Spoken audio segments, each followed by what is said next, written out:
approaching on the Matthew Gomez case, and Judge, he's here and it's on your bond docket, but there's a BVR issue. I've talked with the state about it. Talk to them about what I think are some interesting issues, kind of by way of background in our case.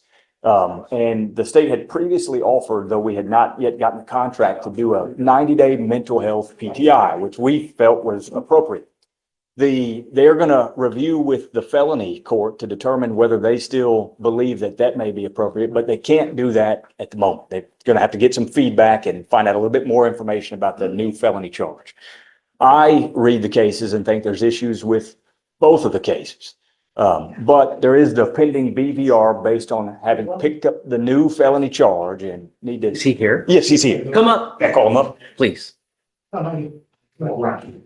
And it's not really our issue to delve into, but I think there's issues with the way the police officers maybe made the stop in the new case. And If he's picked up a felony offense, I'm very upset. we understand. And Let me express my disappointment with you, Mr. Gomez. You picked up a felony assault of a peace officer while you're on bond for this case.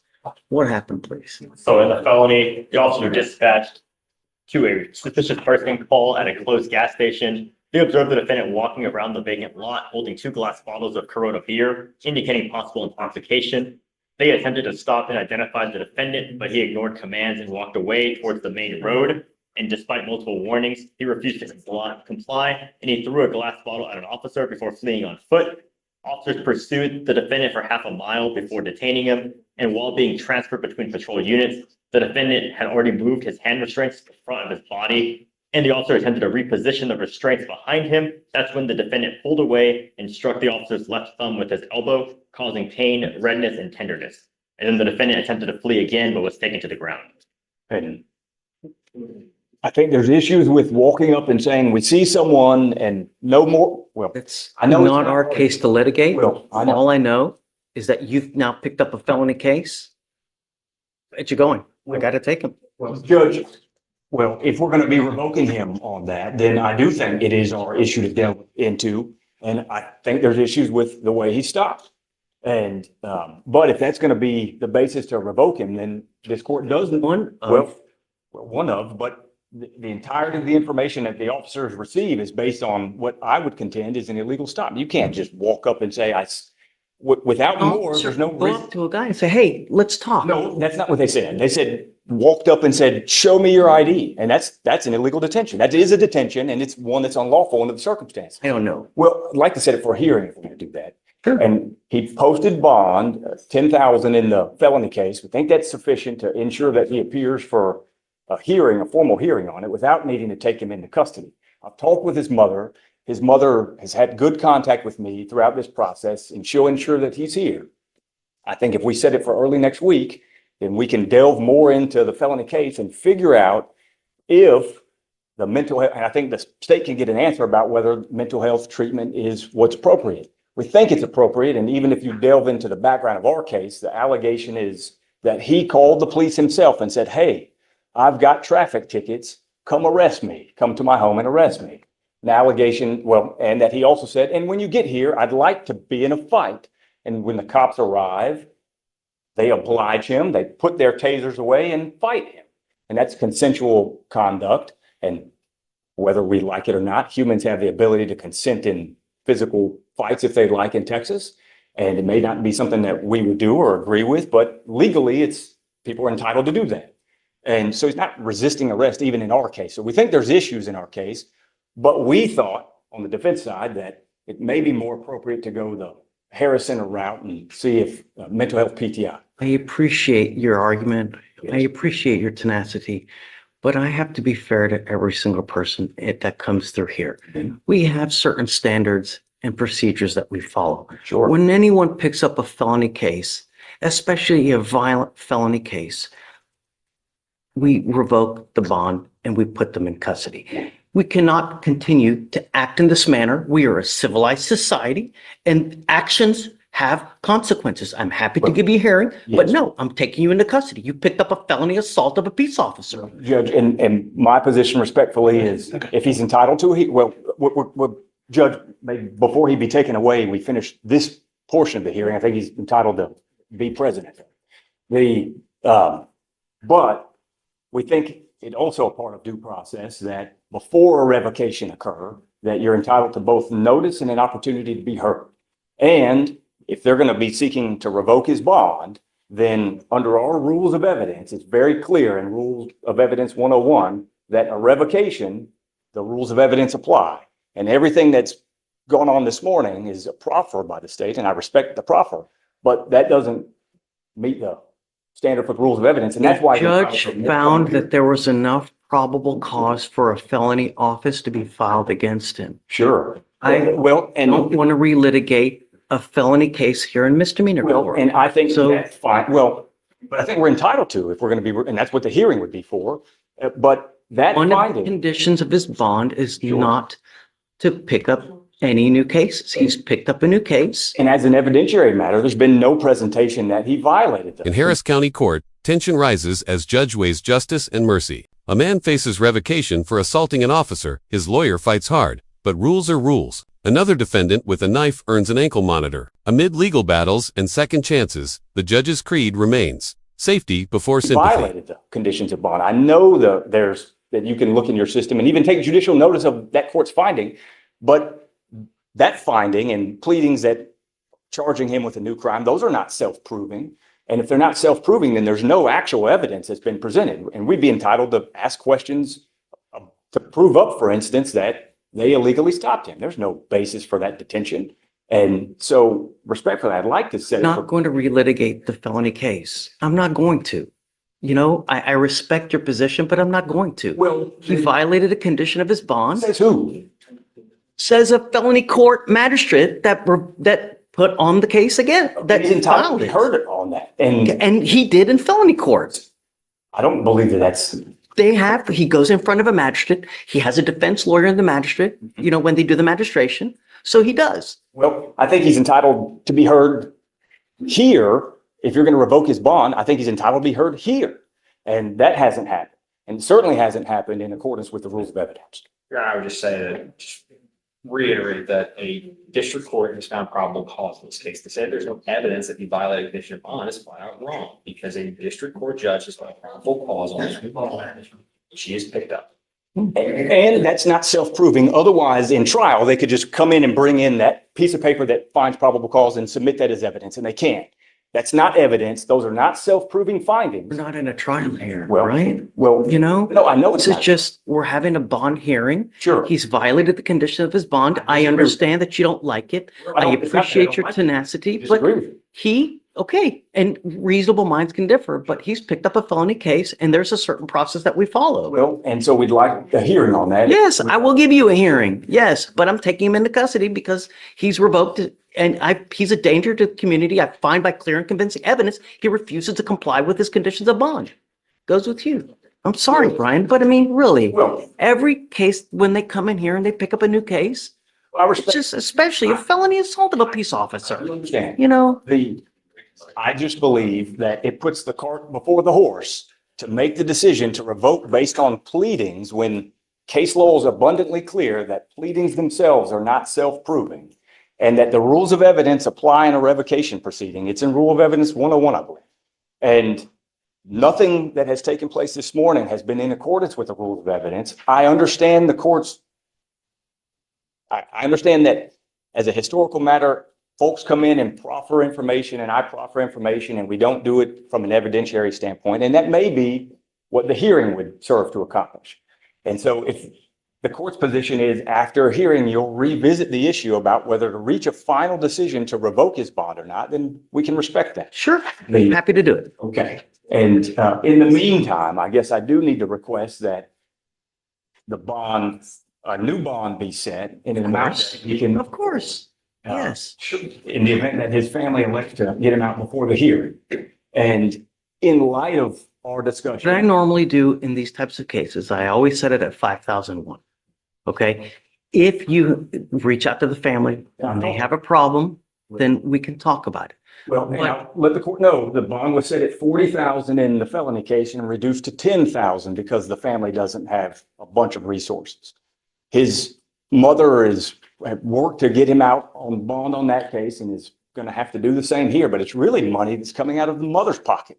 And so which my whole position was get him access to resources. Now we're diminishing resources, and I respect that. I understand, but it's the mother's resources, not his. And so, and the mother, and we knew that And I hope- this issue was coming up this morning, and he showed up. And that's part of the goal, is to ensure that he appears, and he did, and to ensure the safety of the community. And I think that part of the finding will address the hearing. But I've been, What do you want as far as the bond? well, I'd like it to be at 2,500. And Say, Stay with our rate for 5,000. okay, when I have this kind of issue, we split the puppy. So I'll set it at 3,750. Okay? If there's still an issue, come back and we can talk. yes, But there has to be a sufficient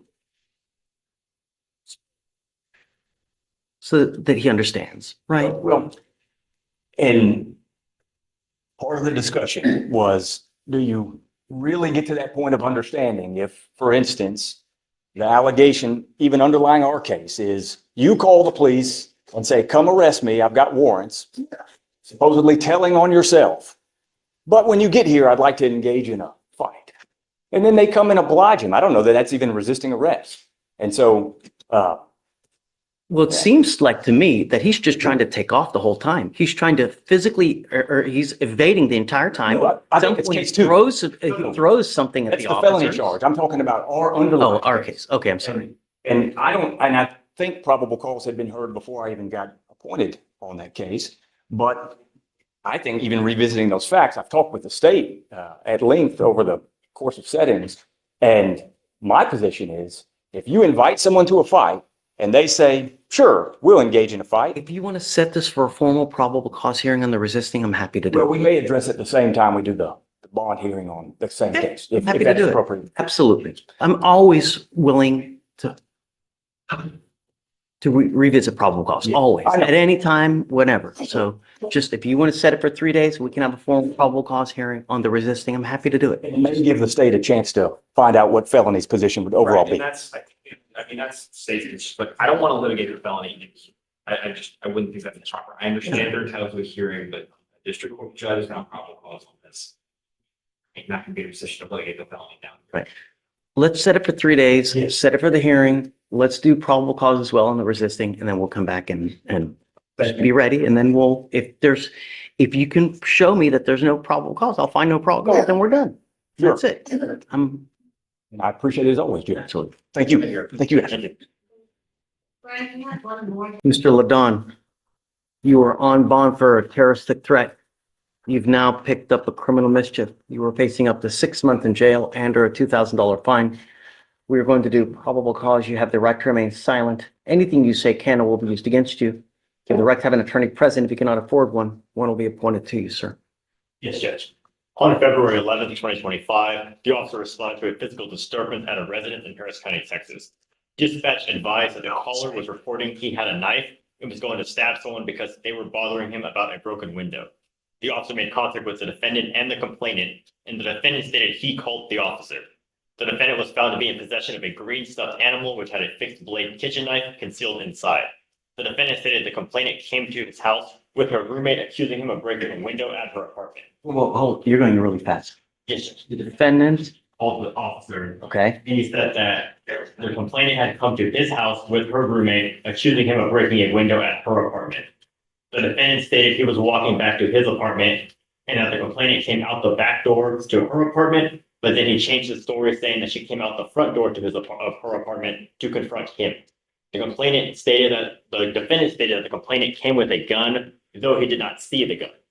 The complainant stated that she was laying in bed, heard a glass window in the back door break, jumped up, ran to the back door, and saw the defendant walking away from the door, holding a green stuffed animal with a knife. Apartment management stated the cost to repair the window was $200. There's a lot of randomness in it, Judge. the only thing, my concern is who broke the window? Did he break the window? And Your Honor, so according to the DM's, what the complainant says is that she saw him walking away. She heard the broken window. She came downstairs and saw him walking away. And then That's what we have in the DIMS. And then I spoke with her yesterday as well, and she repeated the same thing, that he was the only one there when the window was broken. And that's what she said. She saw him outside the window door when it was broken. He's walking away. He actually calls the police because he's being harassed by this woman because she's saying that he broke a window. And I don't think there's any list of physical evidence like glass on him or anything, or in the whatever stuffed animal. At what point did the cops come and did they arrest him on the spot? What, do we have any other physical evidence? Do they, We have the two further just complaints in that he was approximately 20 feet away from the back door when she saw him, and that the officer found the window to be shattered. And then the complainant showed the back door to her apartment. how do we know he did it? No one's saying that he did. I mean, no one saw, it's, To be honest, just what we have is that the window was broken, and then she saw him outside at the time when she came downstairs to check on. That's what we have. I get it. I Yes, get it. Judge. I don't think it's enough. However, the fact is, we're still having issues with the same complaining witness. I now have to take more drastic action to ensure nothing happens in the future. So now what I'm going to do is I'm putting an ankle monitor on it and I'm barring him from going within 500 feet of where she lives or where she works. Yes, Judge. Ankle monitor, just want to make sure it's ELM and not scram. Correct. Acid fees be waived. Okay. I'll add. How far do they Judge- live from each other, Alex? You know? Do you think those are complex? It was described as across the street. But when I spoke to the complainant, she said that they do not live across the street, that he was staying at a friend's house. But he told officers that she lives across the street. So what I'm doing, Mr. Franklin, is I'm going to put a monitor on your ankle and there is a radius of where you cannot go where this person lives or works. And I mean, we may have issues with bond conditions as it is, because if I ordered him not to have weapons on the terroristic threat and they show me that, or they prove to me that you have weapons, I'm going to put your butt in jail. So maybe we should have a formal bond hearing to see if in fact you can prove that he has a weapon. Yeah, Judge. So I have some hesitancy about everything, Judge, mostly because my client's orange sheet is quite extensive. So the jail has diagnosed multiple mental illnesses. I'm trying to track down his competency because I was appointed, I think, December. So there's been prior competency motions. I'm trying to get the reports from them, which is difficult because I forget what agency does the mental health evaluations. They're saying that they don't exist. So I'm trying to find his mental health records, Judge. It sounds to me like it's bipolar schizophrenia or schizoaffective. And so I think that my client is likely going to have severe mental health issues, which have been causing issues. And I think that's going to be the heart of all this. And so I'm trying to push for treatment. The case is just brand new is the problem. You ordered not to be in possession of any weapons. And they're telling me now that you have a new case and that you have an alleged knife as well. I want to set this for a formal hearing on Monday. And if they show me that you have a weapon in violation of your bond conditions, I'm going to bring it. Do you understand? You are not to be in possession of any weapons whatsoever.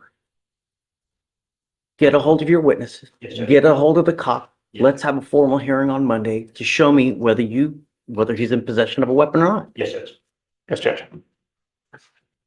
In the meantime, like I said, if I find that you become a danger to my community, it's really not going to go well for you. Do you understand, Mr. Franklin? There is no excuse. You will get this ankle monitor today, and you're not to go within 500 feet of where this complaining witness lives or works. If I can politely ask, Judge, that we reset for more than Monday, only because this case is new enough that there's literally no offense report. So I don't know officers' names or. Case. So the new case, the criminal mischief, which will be the allegation for the motion. Find no probable cause in the criminal mischief. Well, but the problem is, Your Honor, is that it's on the criminal mischief that we have the officer that saw the alleged knife. So we'd have to get in contact. We don't have the OR. We have the name. I could reach out, but we don't have the OR to give defense. So they can review it. And So the allegation and we don't have an OR, so we're reading DIMS. So the allegation sounds like the officer saw a knife, or maybe the CW saw a knife. It's unclear. To me, it sounded like both saw a Yeah. knife. And so Well, that's why. I don't know So, if I anybody mean, did. I guess I'll give you a full week. That should be sufficient for you to get an Yes. OR, Yes, get sir. in We can contact do that with both because- witnesses. And just to clarify for both parties here, the officer is the one that said when he contacted him,